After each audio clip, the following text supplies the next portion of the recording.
The day started like any other in the Dahmer household. The sun had just risen. Jeffrey Dahmer, a successful architect, was sitting at the kitchen table, sipping his morning coffee while skimming through the newspaper.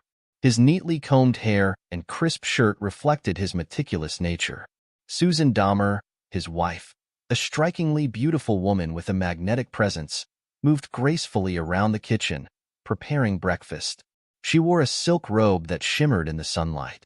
They had been married for 29 years, and tonight, they were supposed to celebrate their anniversary with a grand party. The house was already buzzing with excitement, the decorations laid out in preparation, and the catering team scheduled to arrive soon. Jeffrey looked up from his paper, a warm smile on his face. "Can you believe it's been 29 years, Susan? Time flies, doesn't it?" Susan replied absent-mindedly, her attention focused on the pancakes she was flipping. "But don't forget, we still have a lot to prepare for tonight's party." Jeffrey couldn't help but notice Susan's distant tone. She had been preoccupied lately, often distracted and less engaged in their conversations. He attributed it to the stress of organizing their anniversary celebration. He watched her closely, sensing an undercurrent of tension that he couldn't quite place. As the morning went on, Jeffrey's sense of unease grew. Susan's phone buzzed several times, and each time she quickly picked it up, her voice hushed and urgent. Jeffrey tried to brush it off, convincing himself it was probably related to the surprise she mentioned for the party. But the nagging feeling persisted. "Who keeps calling you? You seem pretty busy," Jeffrey asked, trying to sound casual. Susan forced a smile, slipping her phone into her pocket. "Just some last-minute arrangements for tonight. Don't worry about it." Jeffrey nodded, but the suspicion gnawed at him.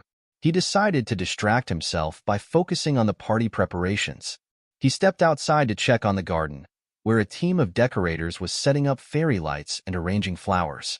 The garden was a beautiful extension of their home, meticulously landscaped with blooming roses and neatly trimmed hedges. Their neighbors, the Bennetts, stopped by to offer their congratulations. Lisa Bennett, a close friend of Susan's, hugged Jeffrey warmly. 29 years. You two are such an inspiration." "Thanks, Lisa. It's been quite a journey," Jeffrey replied, glancing back at the house where Susan was still on the phone, her back turned to him. Inside, Susan hung up the phone and took a deep breath. She glanced at the clock, her mind racing. She had to make sure everything was perfect for tonight. But it wasn't just the party that occupied her thoughts. The phone calls were from Larry, a man she had met months ago at a charity event. Their affair had started innocently enough, but it had quickly escalated into something more intense. Now, the guilt and excitement were a constant turmoil inside her. As the day progressed, Jeffrey's unease turned into a gnawing anxiety. He couldn't shake the feeling that something was off. He decided to take a break from the preparations and went for a walk around the neighborhood. The familiar sights and sounds usually brought him comfort, but today they felt overshadowed by the storm brewing in his mind. He ran into Frank, his old college friend, who lived a few blocks away. They chatted briefly about their families and work, but Jeffrey's thoughts kept drifting back to Susan. "You seem distracted, Jeffrey. Everything okay?" Frank asked, noticing his friend's distant look. "Just a lot on my mind with the anniversary party tonight," Jeffrey replied, trying to sound upbeat. "Well, you and Susan are the perfect couple. I'm sure everything will be great," Frank said with a reassuring smile. Back at home, Susan was making final arrangements for the party. She checked the guest list, coordinated with the caterers, and supervised the decorators. But her mind was elsewhere. She kept replaying her conversations with Larry, feeling a mix of excitement and dread. In the afternoon, Jeffrey returned home and found Susan sitting in the living room, looking lost in thought. He sat down beside her and took her hand. "Susan, is everything really okay? You seem different." Susan looked into his eyes, her heart pounding. She wanted to tell him the truth, to end the affair and focus on their marriage. But the words wouldn't come. "I'm just tired, Jeffrey. It's been a lot of work preparing for tonight." Jeffrey squeezed her hand, trying to reassure her. "We'll get through this together, like we always have." The rest of the day passed in a blur of activity. The caterers arrived, and the house filled with the delicious aromas of gourmet food. Guests began to arrive, their laughter and chatter filling the air. Jeffrey and Susan greeted them warmly, playing the role of the perfect hosts. Finally, the evening arrived, and the Dahmer residence was abuzz with preparations for the party. Jeffrey Dahmer moved through the house, ensuring everything was perfect. He adjusted the floral arrangements, checked the champagne glasses, and exchanged pleasantries with the catering staff. The doorbell rang, startling him from his thoughts. That must be the first guest, he thought, heading to the door with a welcoming smile. Jeffrey opened the door, his smile freezing as he took in the sight before him. Standing there was a towering, intimidating big dark man with a smug grin plastered across his face. He wore a leather jacket and exuded an air of menace. "Can I help you?" Jeffrey asked, his voice tinged with confusion and unease. The stranger leaned against the doorframe, his grin widening. "Hey, loser, I'm taking your wife on a wild night out and will satisfy her until morning. You can't say no." Jeffrey's heart sank as he saw Susan descending the staircase behind him, wearing a revealing dress that left little to the imagination. Her hair was styled provocatively, and she wore a bold red lipstick that Jeffrey had never seen on her before. She looked at him with a mix of defiance and excitement. Susan reached the bottom of the stairs, her heels clicking on the polished floor.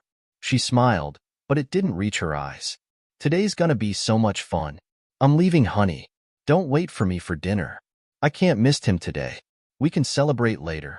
Jeffrey stood there, stunned and speechless, as the reality of the situation hit him like a freight train.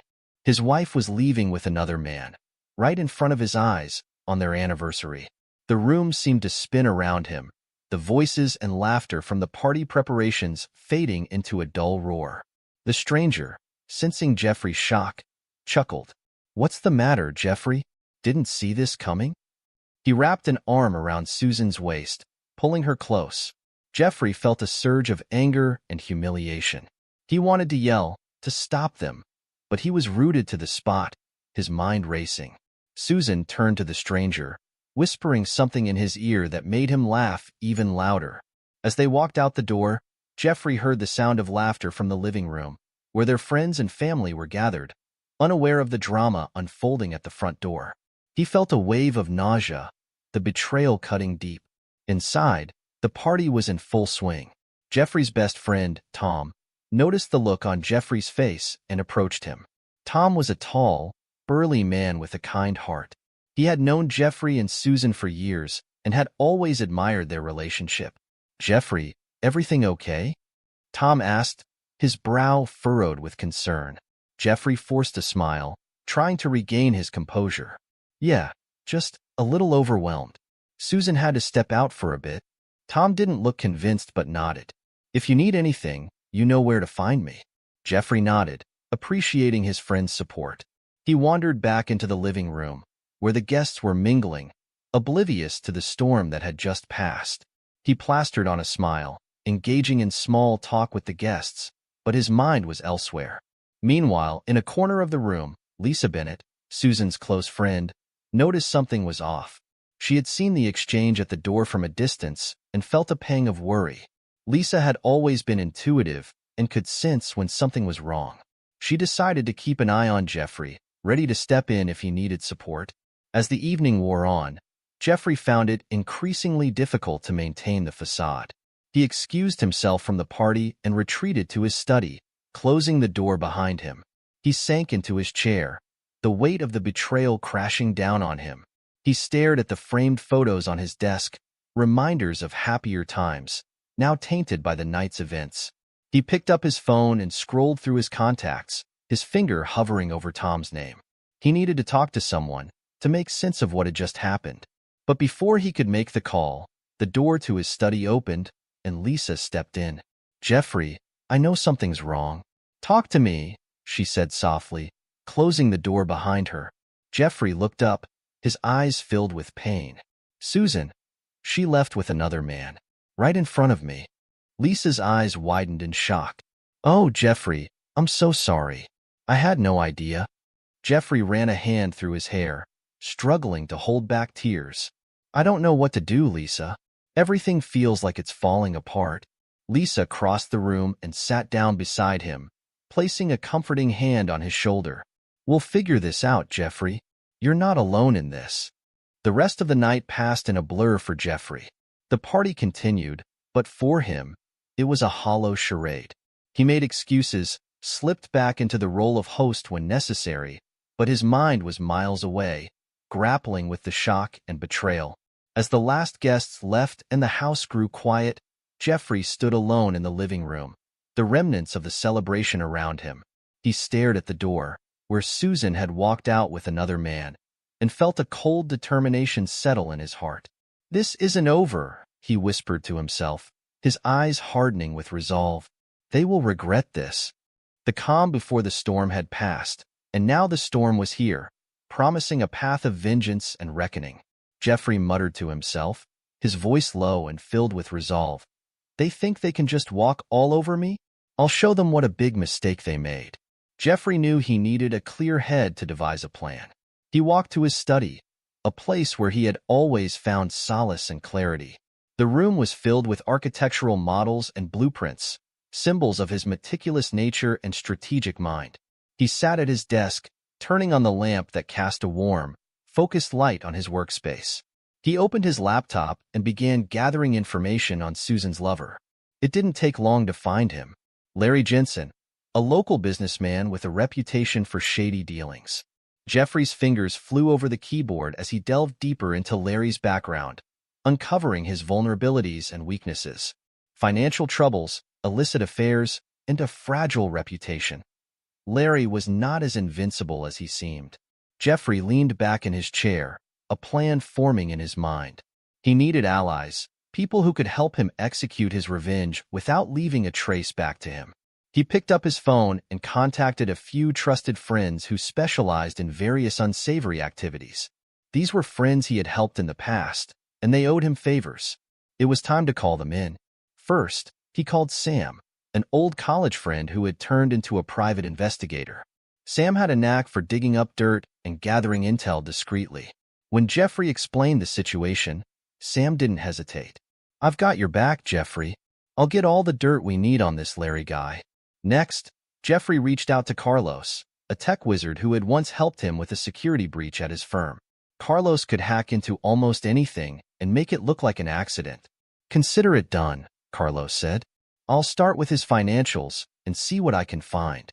Finally, Jeffrey called Maria, a formidable woman with connections in the underground world. Maria owed Jeffrey for getting her out of a tight spot years ago, and she was more than willing to repay the favor. "Leave it to me," she assured him. "I'll handle the more physical aspects of the plan." As the hours passed, Jeffrey's plan began to take shape. He felt a dark satisfaction as he envisioned Larry's downfall. He knew it wouldn't be easy, and there would be risks involved, but he was willing to take them. The betrayal had awakened something in him, a side he never knew existed. He was no longer the mild-mannered architect. He was a man on a mission. Susan and her lover, Larry, were enjoying their wild night out, oblivious to the storm brewing back at home. They laughed and danced at an upscale club, thinking they had the upper hand. The music was loud, the drinks were flowing, and they moved together seamlessly on the dance floor. Little did they know, their nightmare was about to begin. The club was packed with revelers, the lights casting an array of colors over the writhing crowd. Larry, with his confident swagger, led Susan to a quieter corner where they could talk without shouting over the music. "This is the best night ever," Larry laughed, a wicked gleam in his eyes. "Your husband must be losing his mind right now." Susan smirked, leaning into him. "He'll get over it. Besides, he needed a wake-up call. He's been so complacent for years." Larry pulled Susan closer, his eyes gleaming with mischief. "Well, you're with me now. Let's make this night unforgettable." The next morning, as the first light of dawn crept into the room, Jeffrey's plan was ready. He had all the information he needed and the support of his trusted allies. He took a deep breath, steeling himself for what was to come. This was the turning point. The calm before the storm had passed, and now the storm was here. Jeffrey was ready to unleash it, and he would stop at nothing to see his revenge through. Larry and Susan decided to head back to his place. The drive was filled with laughter and teasing, but as they pulled into Larry's driveway, their jovial mood was shattered.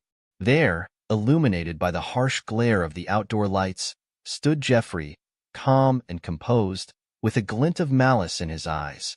"Evening, Larry." "Susan, did you have a good time?" Jeffrey's voice was unnervingly calm. Larry sneered, trying to regain his composure. "What's the matter, Jeffrey? Can't handle a little competition?" Jeffrey smiled, a dangerous edge to his voice. "Oh, I'm more than capable. In fact, I think it's time you learned a lesson."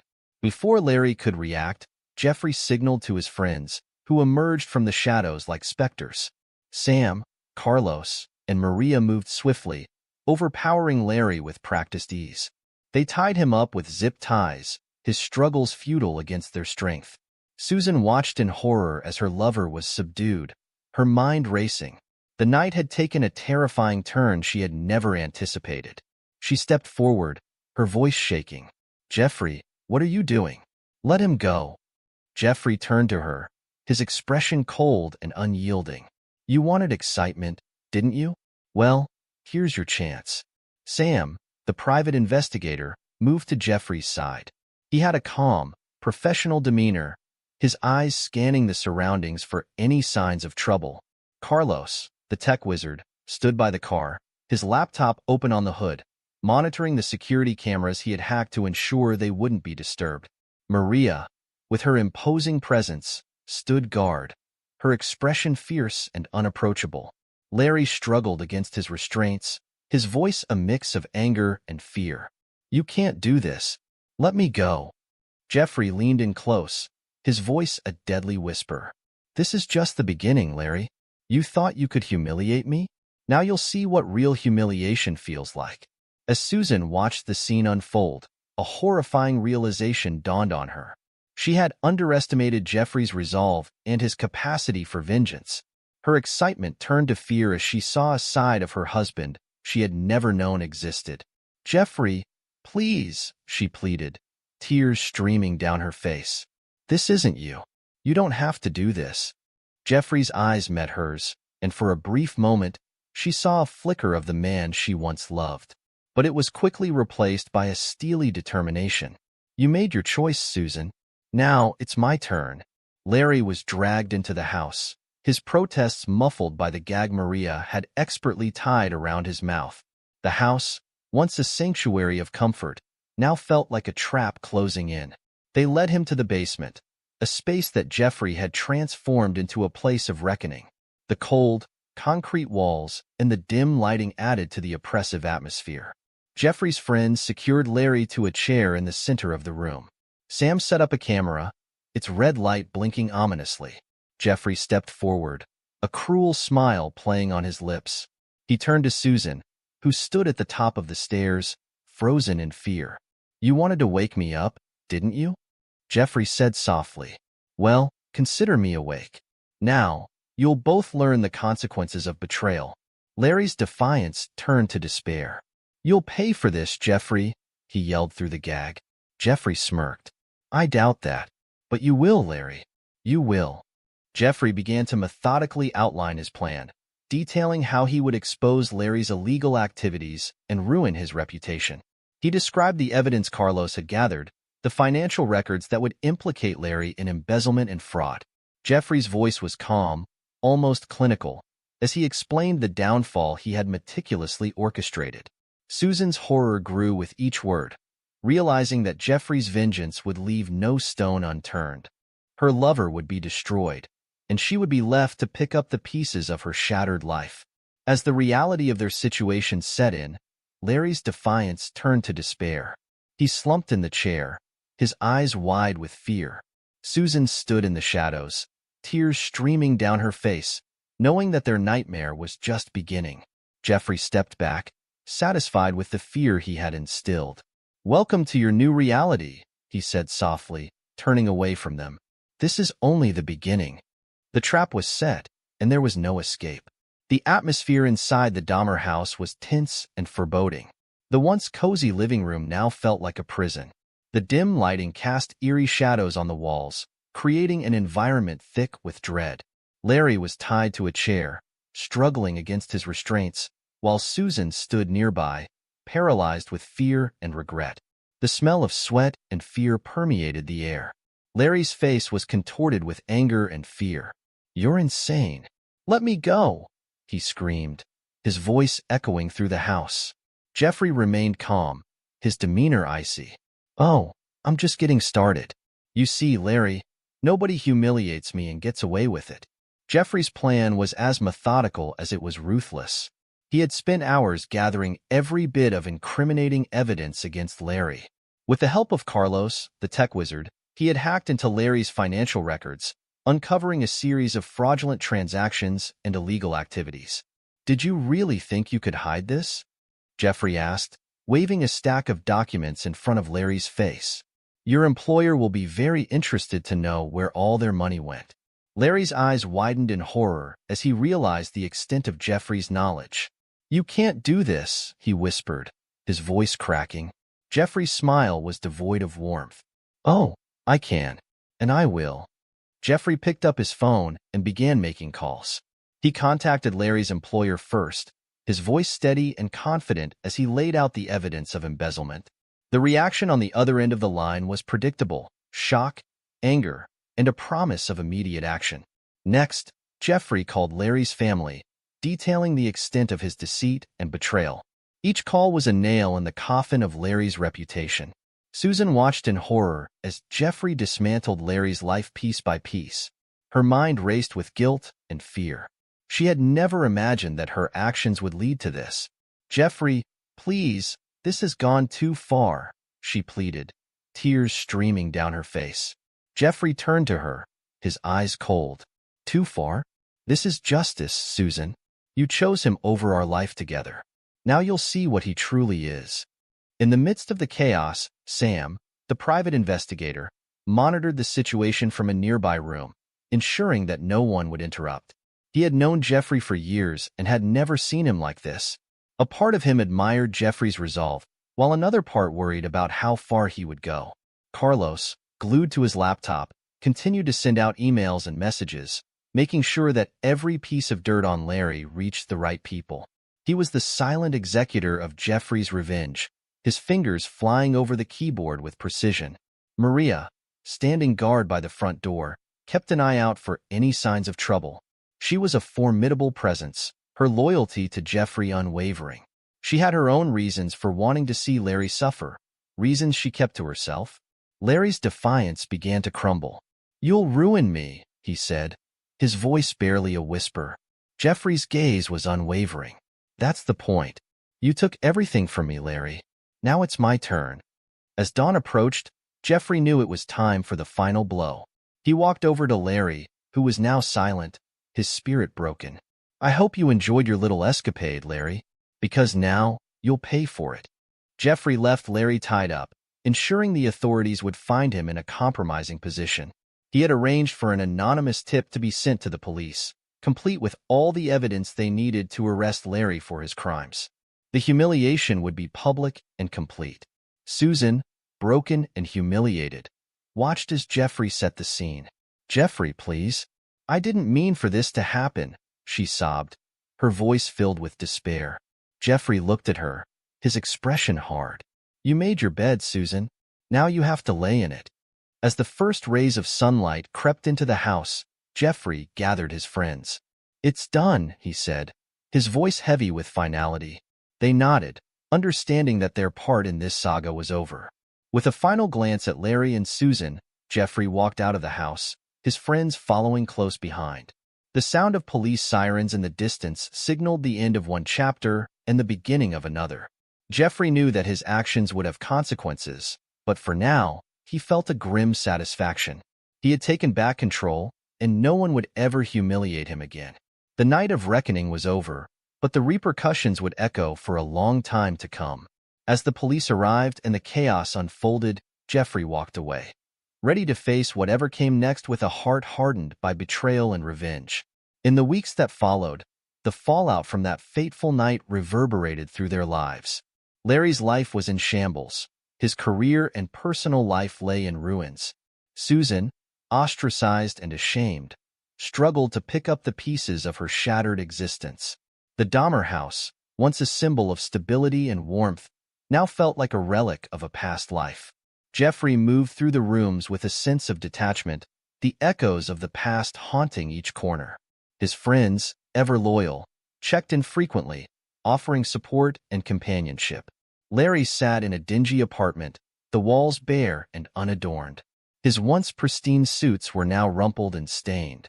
The phone rang incessantly, each call a reminder of the world collapsing around him. He picked up the receiver with a trembling hand, his voice hollow and defeated. "Hello?" Larry answered, his voice breaking. "Larry, this is Lisa from your former employer," came the clipped response from the other end. "We've received the evidence of your financial misconduct. You're terminated, effective immediately. Expect a lawsuit for damages." Larry's hand shook as he slammed the phone down, his face buried in his hands. The weight of his downfall was crushing. The few remaining contacts he had turned their backs on him, and even his family was hesitant to offer solace. Susan, once the center of a luxurious life, found herself grappling with a new reality. The community that had once embraced her now shunned her, whispers of her betrayal following her like a shadow. Her attempts to salvage her social standing and rebuild her life were met with cold shoulders and judgment. One afternoon, she sat in a small cafe, her face buried in her hands. The barista, a young woman with sympathetic eyes, approached her with a cup of coffee. "Here's your coffee," the barista said gently, placing the cup in front of Susan. "It's on the house. I know things are tough right now." Susan looked up, her eyes red and weary. "Thank you. I just don't know where to start." The barista smiled warmly. "Sometimes, you have to start small, one step at a time." Susan nodded, grateful for the kindness amidst the harshness of her reality. She took a deep breath and sipped the coffee, finding a small bit of comfort in the simple gesture. Jeffrey was at his office, immersed in work, when his friend Mike came by for a visit. The office, filled with the clatter of keyboards and hushed conversations, contrasted sharply with the chaos of Jeffrey's personal life. Mike leaned against the doorframe, his expression a mix of concern and curiosity. "Jeffrey, are you okay?" Mike asked, his voice laced with genuine worry. Jeffrey looked up from his desk, a faint, weary smile on his face. "I'll be fine," he said, his tone steady. "It's time to move on." Mike nodded, stepping further into the room. "I know you've been through a lot. If you need anything, you can count on me." Jeffrey appreciated the offer, though his heart was heavy. "Thanks, Mike. It means a lot." Jeffrey embraced new opportunities, finding solace in his work and the support of his friends. He poured his energy into his career, taking on challenging projects that reignited his passion. His work was not just a distraction, but a path to personal growth and redemption. Jeffrey attended a networking event, his demeanor transformed from the man broken by betrayal to a figure of strength and resolve. The event was bustling with energy, a mix of industry professionals and eager entrepreneurs. Jeffrey moved through the crowd with a renewed sense of purpose, engaging in lively conversations. One of his colleagues approached him, a look of admiration in their eyes. "Jeffrey, I heard about your recent projects. They're incredible. How did you manage to turn things around so quickly?" Jeffrey smiled, his confidence evident. "Sometimes, you have to go through hell to find yourself again," he said. "I've learned to focus on what truly matters." His words resonated with those around him, and he began to rebuild his reputation and professional life. He started mentoring younger architects, sharing his experiences and wisdom, helping them navigate their own challenges. Jeffrey sat in his office, reflecting on the turbulent months. His space was a blend of professional order and personal comfort, a symbol of his recovery. The phone rang, and Jeffrey picked it up, his voice steady. "Hello?" It was his old mentor, Professor Reynolds, who had been following Jeffrey's journey. "Jeffrey, I just wanted to say I've been following your progress. It's remarkable how you've turned things around." Jeffrey leaned back in his chair, a sense of accomplishment washing over him. "Thank you, Professor. It's been a tough road, but I've learned a lot about myself along the way." Susan sought therapy and support groups, trying to make sense of her actions and rebuild her self-worth. One evening, she attended a support group meeting, where she shared her story with others facing their own struggles. The room was filled with empathetic faces, each person battling their own demons. The therapist, a calm and reassuring presence, addressed the group. It's important to acknowledge your feelings and take responsibility for your actions. Healing begins with understanding and forgiveness. Susan, her voice trembling, shared her story. I've made so many mistakes. I'm trying to find a way forward, but it's hard.